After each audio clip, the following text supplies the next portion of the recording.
Olá a todos e todas, meu nome é Paula Vermeste, eu sou professora de História da Arte da Unesp do campus de Presidente Prudente e este é o curso de extensão de Introdução à História da Arte que nós estamos realizando na atual quarentena. Espero que todos estejam dentro do possível bem. O tema da aula de hoje é A História da Arte, um livro que foi publicado em 1950 e que é o livro básico da disciplina de História da Arte. Se vocês me perguntarem, professora, qual é o primeiro livro que eu devo ler de História da Arte?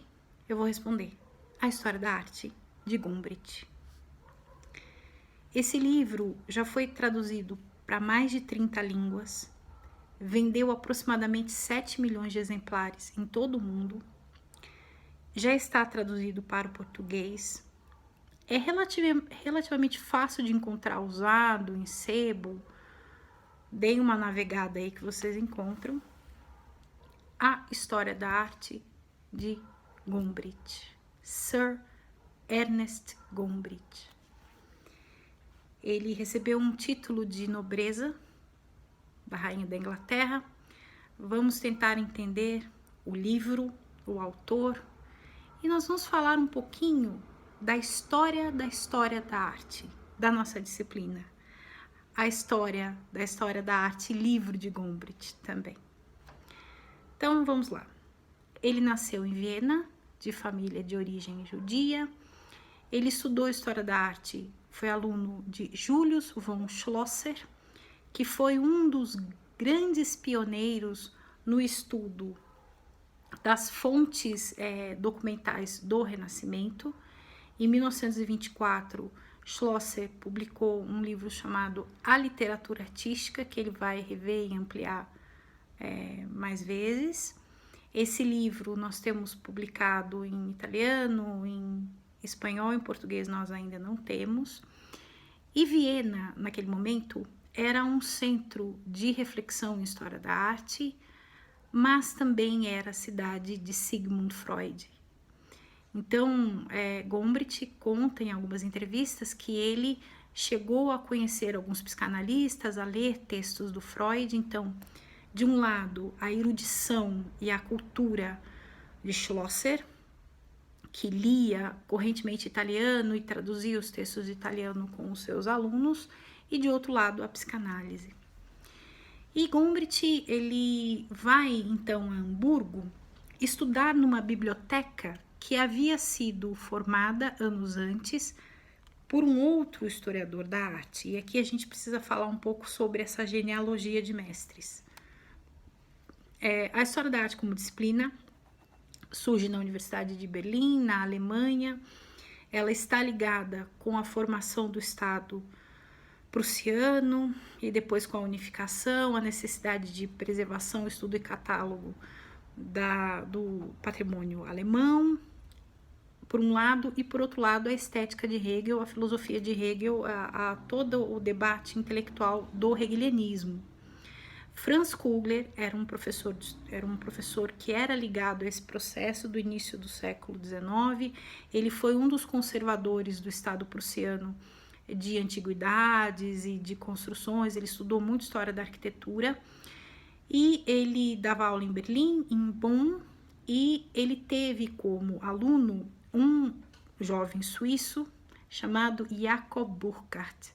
Burckhardt era de Basileia, é uma das cidades que tem uma das universidades mais antigas da Europa, uma cidade de uma tradição intelectual muito grande. E Burckhardt, em 1860, vai publicar A Cultura do Renascimento na Itália, que é o livro básico para nós estudarmos Renascimento. Burckhardt foi o primeiro historiador a ler sistematicamente Vasari, a criar, então, essa tradição que mais lá na frente o Schlosser vai retomar e aprofundar. Burckhardt foi professor muito brilhante, ele foi amigo do Nietzsche, que também foi professor em Basileia, e ele teve dois alunos, Henrik Wolfling, que também era suíço, que vai publicar em 1915 Os Conceitos Fundamentais de História da Arte, Esse livro nós temos tradução para o português pela Martins Fontes também há muitos anos. Tem uma navegada aí que vocês encontram. E o outro aluno de Burckhardt é Abi Warburg, que era alemão, judeu, de uma família muito rica de banqueiros de Hamburgo, e que em 1892 vai defender uma tese sobre o nascimento da Vênus de Botticelli. Warburg vai criar uma biblioteca, e essa biblioteca é a biblioteca que Gombrich vai estudar. Então, lembrando aqui, Kugler é o grande patriarca, que é professor de Burckhardt, que é professor de Wölfflin e Warburg.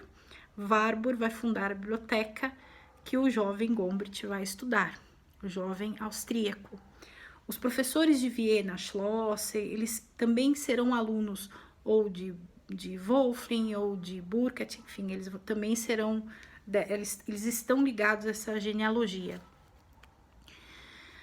Warburg, ele vai montar a grande biblioteca de História da Arte, porque essa biblioteca não tem só as fontes documentais, textuais, mas também as fontes visuais, as gravuras, as reproduções de esculturas, o material visual que circulou e que circulou também pelo Oriente Próximo. Então, essa biblioteca de Warburg é uma biblioteca muito famosa porque ela é uma biblioteca temática. Então, você a consulta, se você, por exemplo, estiver interessado na iconografia de Cupido, então você tem fontes textuais e fontes visuais para estudar Cupido. Um exemplo, um ser da mitologia greco-romana, filho de Afrodite, o menininho que flecha todo mundo e todo mundo fica apaixonado por aí, né? Enfim, um exemplo. Então, essa biblioteca, o que vai acontecer? Warburg falece em 1929, essa biblioteca fica em Hamburgo e vira um instituto de pesquisa, Gombrich vai estudar lá. Em 1932, toda essa tradição de cultura, de erudição, de cuidado, de catalogação do patrimônio artístico, ela vai se tornar inimiga de Hitler. Os historiadores da arte do Instituto Warburg são judeus, têm posições políticas contrárias ao regime nazista. Isso acontecerá em outros lugares. Os grandes historiadores da arte do século XX serão contra o nazifascismo, os regimes de opressão, as ditaduras. E, por conta disso, esses historiadores têm que fugir da Alemanha com a biblioteca. Daria um filme. Eles têm que fugir com a biblioteca, fogem a biblioteca para Londres. Até hoje, a Biblioteca Warburg está em Londres. O Instituto Warburg é um dos institutos da Universidade de Londres. E eles receberão, os pioneiros do Instituto, receberão títulos de nobreza. Sir Gombrich será diretor do Instituto Warburg. E ele escreveu uma história do mundo, uma pequena história do mundo em inglês, que fez muito sucesso. E por conta disso, o governo britânico encomendou a história da arte. Esse livro foi escrito para adolescentes, para ser lido nas escolas. Como eu falei, ele foi publicado em 1950, no pós-guerra, porque Gombrich acreditou que a história da arte seria um antídoto contra as tiranias, que o conhecimento de história da arte seria importante para as novas gerações guardarem a memória, a cultura, a erudição, o cuidado, o respeito, a tolerância, os valores que guiaram os patriarcas da disciplina, os pioneiros da disciplina. Eu vou ler para vocês o início da história da arte de Gombrich. Introdução sobre arte e artistas. Uma coisa que realmente não existe é aquilo a que se dá o nome de arte. Então você pega o livro mais famoso de história da arte, o livro básico da disciplina, depois de tudo que eu contei para vocês, depois dele ter fugido de Hitler, depois deles terem salvo a biblioteca Warburg, depois deles fazerem tudo isso, o nosso amigo Gombrich me escreve isso, né? Uma coisa que realmente não existe é aquilo que se dá o nome de arte. A disciplina da história da arte é fascinante. Vocês têm que concordar comigo. Existem somente artistas. Eu vou reler então. Uma coisa que realmente não existe é aquilo que se dá o nome de arte. Existem somente artistas. Outrora, eram homens que apanhavam terra colorida e modelavam toscamente as formas de um bisão da parede de uma caverna. Hoje, alguns compram suas tintas e desenham cartazes para os tapumes. Eles faziam e fazem muitas outras coisas. Não existe arte com A maiúsculo. Arte com A maiúsculo é um conceito do idealismo alemão. Não existe arte com A maiúsculo no mundo. O que existem são pessoas e os objetos que elas fazem. Então, na primeira frase do livro, Gombrich nos chama a terra. Não adianta a gente ficar discutindo o que é arte, o que não é arte, o conceito de arte. O que nós precisamos é estudar a vida, a trajetória de quem faz esses objetos e cuidar desses objetos. O que existem são os artistas, as pessoas e as coisas que elas fazem. Não prejudica ninguém chamar a todas essas atividades arte, desde que conservemos em mente que tal palavra pode significar coisas muito diferentes, em tempos e lugares diferentes, e que arte com A maiúsculo não existe.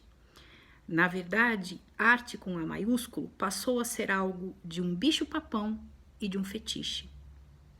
Podemos esmagar um artista dizendo-lhe que o que ele acaba de fazer pode ser muito bom, mas não é arte. Então, o conceito de arte com A maiúsculo pode esmagar um artista.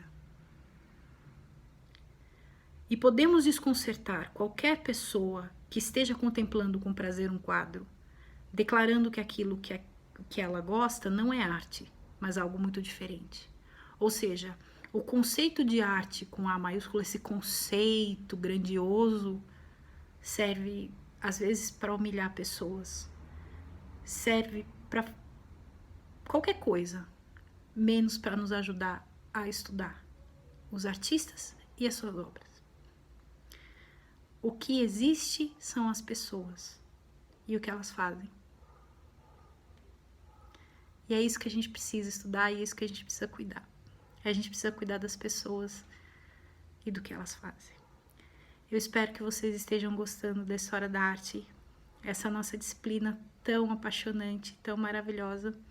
Eu vou voltar a falar de Warburg, eu vou voltar a falar de Burckhardt, de Gombrich, de Panofsky, de Wölfflin, de todos esses grandes intelectuais e que se posicionaram em tempos escuros. Até mais.